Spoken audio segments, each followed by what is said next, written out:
Who turns to gold again?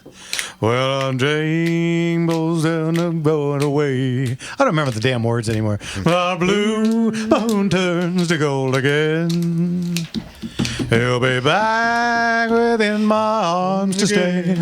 You can't sing that without doing the shake. Right. Welcome back, everybody, to Gunslingers right here on the Gunslinger Syndicated Radio Network. All right, let's get back to the phones. He's been waiting a while. Eric, how are you, Eric? Evening, Eric.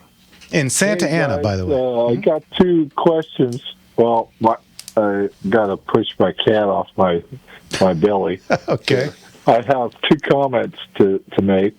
One is be careful with flits if you're polishing any nickel-plated firearms, because you got to wipe that stuff off and chemically treat it so the flits does not attack the nickel plating. Oh, good advice. The second part is I'm a reloader. I reload for AR-15 and SKS AR. The AK variety, and when I reloaded originally, I reloaded with standard dies, and with the chamber check gauge, they didn't always go in. Yeah. So I learned that you have to use a small base reloading die that reloads the cases a couple thousandths under spec, so that they will function in a semi-auto. And that's not uncommon. And if you don't do that, then you'll have problems, maybe chambering and ejecting and that sort of thing. Mm-hmm. So there it is. Well, the SKS and the AK-47 have a reputation for real bulletproof reliability, and one of the reasons they do is because some of the dimensions are, what's the word I'm looking for? Generous. Rather wide. Yeah. Oh, you there? Really? Yeah. Yeah, I'm here. Oh, okay. Yeah. Anyway, so well, let's not get too far out in the weeds, because not everybody knows much about reloading. Yeah. But what he's talking about is to reload a 5.56 or a 223 and a 7.62 especially 7.62 39. Yeah, by 39. That's the AK round or the SKS round. Also, pretty much any of the Soviet bloc type of rifles that are newer, right. And by newer I mean 50s and up. Not the old 7.62 by 54R, which is the old standard World War I era. Yeah. Basically a rimmed 308. Yeah, and I have reloaded pistols forever. I used to reload for my 45-70 when I was shooting it at cowboy matches for long range, because 45-70, 45 would be the caliber, 70 is the amount of black powder that would go in, but that was too damn much. So I would dump it down to about 45-40, and then I'd use a filler of cream of wheat, of all things, to fill up that case, because black powder, you have to have no case space. This has to be solid. It's got to be compressed. Yeah, it's got to be compressed. Otherwise, it doesn't work right, and you can get all kinds of issues going on with that. So, and burnt cream of wheat smells. It smells like breakfast. Yeah, it smells pretty good. Otherwise, it smells like that fireworks the next morning smell. Or a burrito the next morning smell. Ooh, okay. You get the point. Very sulfury. So I never really got into loading rifle too much, also because of the stretching in the case and the trimming and stuff. To me, it was just easier to go buy stuff. So I never really got into being in your industry. You have more readily access to it. So. Most copper cases or brass-based cases will stretch when you fire them a little bit. And so what happens is when you're firing, especially a semi-automatic, the case does bulge outward somewhat. Correct. And that's going to depend on the variations in the chamber that you're loading it into as well. Okay?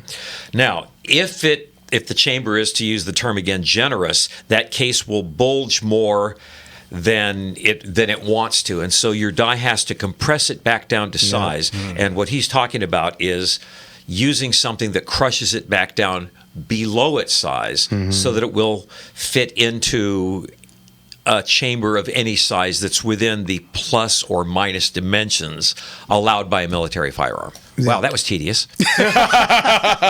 Sorry, and that's why we don't do more rifle related. Yeah, but everything you said is right. Yeah, it was just too cumbersome for me. Same with shot shells. I know so many cowboy shooters that still load their shot shells. To me, it's just a pain in the. Mostly that's so they can tailor the load to their own needs. Yeah, but you know what? STS Remingtons, I'm good to go. But find me some STS Remingtons on the shelf at most stores. With the double A's and the double A. The double A's. The double A's have been a little wonky. The steel case, and you can check them with the magnet. Yep. Because steel case shotgun shells won't always fall out of a double. No, you know your stuff. Yeah, what'll happen at the bottom with the magnet. Yeah, at the bottom you'll have of a shot shell, you'll have the little brass piece, and sometimes it's bright shiny. Mm-hmm. Usually the bright shiny is the steel, and those are fine for pump shotguns and so on and so forth. But when you got to huck that dude out like you do in Cowboy Action in a hurry, the ribbed, for lack of better explanation, shot shells. Those don't work well for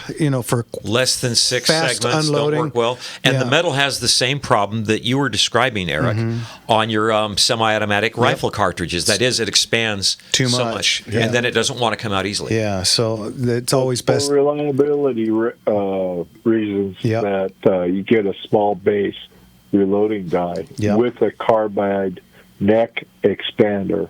Because if you don't use the carbide neck expander, it'll wear out, and you'll have variances in the tolerances. And this is for the precision rifle shooting guys out there that reload and shoot for accuracy.